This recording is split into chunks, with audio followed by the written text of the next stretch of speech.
So, hello again. My name is Nives. I'm here with Professor Stela Letica Krevelj, and we will be presenting the results of our study on language learning affordances against the backdrop of formal language education in Croatia. Now, foreign language learning has always been a staple in the formal education system in the country.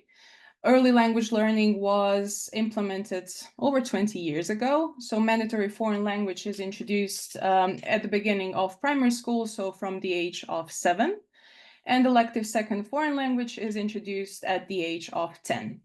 Also, foreign languages are mandatory throughout secondary and tertiary education. The most commonly learned language is by far English, followed by French, German, Italian, and Spanish. It is also important to note that languages in Croatia are taught as separate school subjects. Now, despite all these ample educational provisions for multiple language learning in Croatia, experienced language learners in Croatia rarely report being multilingual at the end of formal education. And there is also a concern that languages other than English are neglected under the impression, well, that English is enough. The aim of our study was to examine language learning outcomes through the lens of affordances perceived and effectuated by language learners in sequential foreign language learning in a formal context. I will briefly go over the concept of language learning affordances, which are defined by Aronin and Singleton as the affordances through the realization of which communication using a language or languages, or the acquisition of languages, is possible. They also distinguish between social affordances, which are always time-space specific, and individual affordances, which, among others, include biological attributes, linguistic skills, and even the capability of an individual to perceive an affordance. Aronin further expands on perceived and effectuated affordances, claiming that for an affordance to be taken up or effectuated, it has to be perceived, and that the actor consciously or unconsciously chooses the affordance which he or she deems most useful or appropriate for a given task. Now back to our study. The participants were 26 Croatian fifth-year university students majoring in English and another subject, who were all studying languages in the same socio-educational context. Now, each participant reports having studied 2 to 5 foreign languages, and the participants reported having learned a total of 53 foreign languages besides English by the end of secondary school. 22 of these languages were studied exclusively in formal environments and 11 exclusively in informal or out-of-school contexts. Now, our methodology, what we did was a qualitative analysis of linguistic autobiographies written by the participants themselves, of course, which involved numerous rereadings of the autobiographies to identify perceived and effectuated affordances along the lines of language, learner, and learning-related variables evoked by the learners themselves. And we also identified an interplay of social and individual affordances across different languages. Now, I will let Stella take over with the results section. Okay, thank you. Nives, can you hear me? Yeah. Okay, thanks. So as Nives pointed out in the presentation, a colleague, Lidija Cvikic, mentioned already the diversity of languages and presence of many different languages in Croatia. So maybe just quote from students themselves actually reflects that as well. And what happens, however, with the very many languages that get to be studied in Croatia, students say, I would like to emphasize that being multilingual in Croatia is something quite ordinary. English as a foreign language is mandatory subject from the first grade of primary school, and picking up another language along the way is something that almost everyone does here. Giving up on languages without properly acquiring them is also not unusual. So looking at these specific group of students who had a lot of experience with learning, we can give you the results already. Only 4 participants reported being proficient in languages other than English. So if you recall the 53 languages being mentioned, only 4 reported actually feeling confident about the language that was not English. What we identify as well, and that we will show later on, is that social affordances for learning languages other than English are much more limited in the Croatian society. And when reflecting on these language learning trajectories, participants mostly compared and contrasted these learning affordances with English in this case. So, okay. So here on this slide, you can see what was reported as a perceived and effectuated social affordances when it comes to English in Croatia. First of all, availability of input. Exposure to English is immense, and it was perceived as a strong motivator to learn the language. And the fact that it could be also easily put to use outside the classroom context. Reminiscing on the language learning trajectories, they reported saying, I watched a lot of TV shows and movies in English. I felt proud. I felt proud that I could do it without reading the subtitles. Another thing that was perceived as a very surefire social affordance was an early age of onset. In other words, many students attended preschool language courses, as you can see, 42%. Also, another social affordance is parental encouragement, and we classified it as a social affordance because it is a socially accepted and desirable thing. So, for example, my knowledge of English is entirely my parents' fault. If it weren't for them, I wouldn't be as proficient as I am. When it comes to English language learning affordances, it's interesting that there were quite a few mentioned, yet there was a set of surefire affordances that more than 20% of learners never mentioned other, they never perceived as important other learning affordances besides believing they have aptitude for languages, but also early language learning, exposure to English through media. And these three were most often mentioned as a reason why and how they actually got to acquire the English language. What was also seemed very important is the sense of progress and achievement and intrinsic motivation and emotional connection that they establish with the language through media and pleasurable experience with the language in the society. There is a quote also of a student who said, intrinsic motivation prevails as the most important component in language learning. It may be because I live in a monolingual environment and I have studied most of my foreign languages in a classroom context. So obviously saying that this intrinsic motivation is a driving force.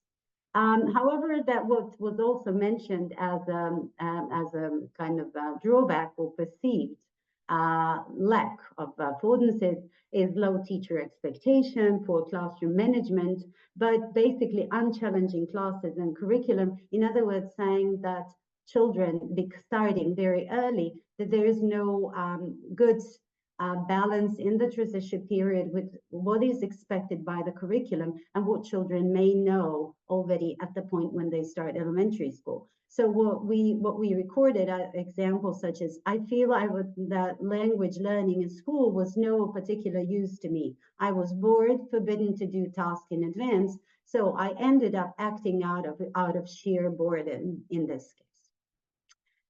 When it comes to social affordances for languages other than English, what was already also recorded were some examples of socially available language exposure to German in this case, such as through German TV channels, something that used to be more often more present, I guess, in the past. Engagement with languages, such as playing with languages and parental encouragement as well. However, what was perceived as a lack here is availability of input and exposure to languages other than English, such as hearing French on TV. It was much less often the case, and I did not feel so motivated as to try to find some additional material on the internet. So obviously being aware that what they were exposed to would not suffice. Parental encouragement was mentioned as, in other words, it was present, yet it was not enough. it was not an affordance that they could that actually helped them on their trajectory to language learning. So after a considerable amount of persuasion from my mother to continue learning English, it says, and despite excellent grades, my utter dislike for that language would never pass, so I gave up on these languages. In other words, motivation topped the parental encouragement, in this case, when it comes to languages other than English. When it comes to language learning affordances for languages other than English, quite a few were mentioned, such as a good teacher, being a motivator, use of appropriate language learning strategies, being motivated to learn languages, especially initial motivation, where they started learning French because they liked French music, or they started learning Italian because they liked the sound of it as well. But also they mentioned the previous foreign language experience, and heightened meta-linguistic and cross-linguistic awareness was definitely perceived and effectuated language learning affordance. In other words, they said that they rely on English and that they were more meta-linguistically aware, so that helped them learning LL3 in this case. However, what was often mentioned that with languages other than English, but not with English, is that it needed some time to dedicate to learning. So they said that, for example, I had about 18 school subjects, so I had bitten off more than I could chew. In other words, I did not have enough time to give this language sufficient attention, so I did not acquire too much.